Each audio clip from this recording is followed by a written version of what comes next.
जब भी बाबा हमारे घर आते थे तो मेरी माँ अपनी प्लेट में जो भी होता उठाकर उसको दे देती। उसके बदले बाबा उसको हमेशा यही कहता, ऊपर वाला तुम्हें एक सुंदर समझदार प्यारा बेटा दे। बाबा की यह बात सुनकर मुझे अंदर ही अंदर हंसी आती थी, क्योंकि मेरी माँ विधवा है और उनको विधवा हुए 6 साल हो गए थे। लेकिन मेरी माँ बाबा के मुंह से बेटे वाली बात सुनकर बहुत खुश होती थी और हमेशा हॉस्पिटल जाकर अपना चेकअप भी करवाती थी। एक दिन अचानक पड़ोस वाली आंटी की तबीयत बहुत खराब हो गई थी, तो मेरी माँ उनको देखने के लिए वहां चली गई। मैं जाकर माँ के बिस्तर पर लेट गई और यह मेरी सबसे बड़ी गलती थी, क्योंकि अचानक माँ समझकर सुबह सुबह आज फिर एक बाबा आया और हमारे मोहल्ले में चक्कर लगाने लगा, जो रोज इसी टाइम पर आकर पूरे मोहल्ले से भिक्षा लेता था। मुझे इस बाबा के आने से बहुत गुस्सा आता था, क्योंकि जब भी ये आता मेरी माँ अपने प्लेट से रोटी उठाकर उसको दे देती थी और खुद पूरा दिन भूखी रहती। हम लोगों की हालत तो पहले से ही खराब थी। पापा के जाने के बाद यह रोटी भी टाइम पर नसीब नहीं होती थी और उसमें से भी मेरी माँ अपने हिस्से की रोटियां उस बाबा को दे देती थी। उसे बाबा का हुलिया भी मुझे बहुत अजीब लगता था। बड़े बड़े बाल, बड़े बड़े नाखून, चेहरे पर झुर्रियां, हाथों में बड़े बड़े कड़े होते थे, जिससे वह बहुत ज्यादा डरावना लगता था। लेकिन हमारे मोहल्ले को न जाने क्या हो गया था, सब मानो जैसे उसके आने का ही इंतजार कर रहे हों, क्योंकि सबका मानना उस बाबा की बात में दम था। वह जो भी कहता था वह सच होता था और यही वजह थी जिसकी वजह से मैं सबसे ज्यादा नफरत उससे करती थी और दूरी बनाकर रखती थी। जब भी मेरी माँ अपने हिस्से का खाना उस बाबा को देकर आती तो वह बदले में कहता, तुझे ऊपर वाला बेटा देगा जो हमेशा तुझे बहुत खुश रखेगा।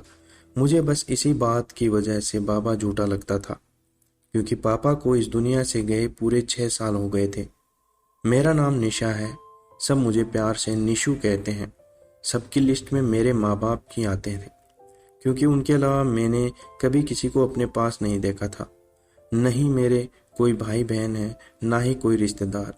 बस मेरे मोहल्ले में कुछ दोस्त थी जो कभी कभी निशु कह देती थी। जैसे जैसे मैं समझदार हुई, स्कूल जाना शुरू किया, तब मैंने देखा मेरे दोस्तों को उनके रिश्तेदारों के घर आ जाते थे। तब मैं बहुत उदास हुई कि मेरा कोई रिश्तेदार क्यों नहीं है। मेरी माँ को पूछती थी तो मेरी माँ कहती थी मैं इकलौती बेटी हूँ, मेरे माँ बाप, इसलिए मेरी कोई भी बहन नहीं है और तुम्हारे पापा की रिश्तेदार की तरफ से सब हमसे नाराज हैं।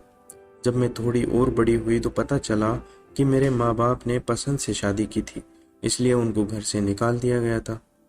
मेरे पापा ज्यादा पढ़े लिखे नहीं थे, वह एक मजदूर आदमी थे। वह जिस दिन मजदूरी करने जाते थे तभी हमें शाम को खाना मिलता था। मेरी माँ को बाबों, फकीरों, इन सब पर ज्यादा यकीन था। वह हर वक्त किसी न किसी बाबा के पास जाती और हमारे हालात को ठीक करने के लिए कहती थी। जब घर आती तो वह कहती थी कि बाबा ने कहा है अगले हफ्ते से हमारे अच्छे दिन शुरू हो जाएंगे। मैं 7 साल की थी, लेकिन माँ की इस बात ने अगले हफ्ते हमें खुशी मिलेगी, इस बात ने मेरे दिल में भी आशा जगा दी थी। लेकिन अगले हफ्ते हमारे घर दुखों का पहाड़ टूट पड़ा। जो सोचा था उसका उल्टा हो गया। मेरे पापा रोज की तरह मजदूरी के लिए घर से गए थे, लेकिन जब आए तो 4 कंधों पर आए। उस वक्त मैं ज्यादा समझदार नहीं थी, बस ये पता था कि पापा खत्म हो गए हैं। हैरानी तो मुझे अपनी माँ पर हुई, जो इतनी बड़ी खबर सुनकर भी चुपचाप बैठी रही। मुझे आखिरी बार मेरे पापा का चेहरा भी नहीं देखने दिया। मोहल्ले वालों ने कहते थे बेचारी विधवा हो गई इतनी छोटी उम्र में। पापा की मौत में मैंने पहली बार इतनी ज्यादा भीड़ देखी थी। मेरे घर पर किसी के मुंह से सुना था। मेरे पापा के भाई भी आए थे, लेकिन उनमें से किसी ने भी मुझसे बात नहीं की। मेरी माँ बस चुपचाप बैठी थी, उनकी आंखों में एक भी आंसू की बूंद नहीं थी। मेरे पापा का शौक पूरा हो गया था। मेरी माँ ने वह जगह भी छोड़ दी और हम कहीं दूसरी जगह शिफ्ट हो गए थे। पापा के जाने के बाद माँ का ज्यादा टाइम घर से बाहर ही गुजरता था। मुझे नहीं पता था वह पूरा टाइम घर से बाहर क्या करती थी। शाम को जब वह घर लौटती तो हम दोनों के लिए रात का खाना लेकर आती थी। मैं माँ से जब भी पूछती माँ सारा दिन कहाँ रहती हो, तो बड़े ही प्यार से कहती काम पर जाती हूँ। मैं धीरे धीरे बड़ी हो रही थी। दोस्तों, ये कहानी का अगला भाग जल्दी ही आएगा। ये कहानी आपको कैसी लगी कमेंट करके ज़रूर बताइएगा। चैनल पर नए हैं तो चैनल को सब्सक्राइब कीजिएगा। धन्यवाद।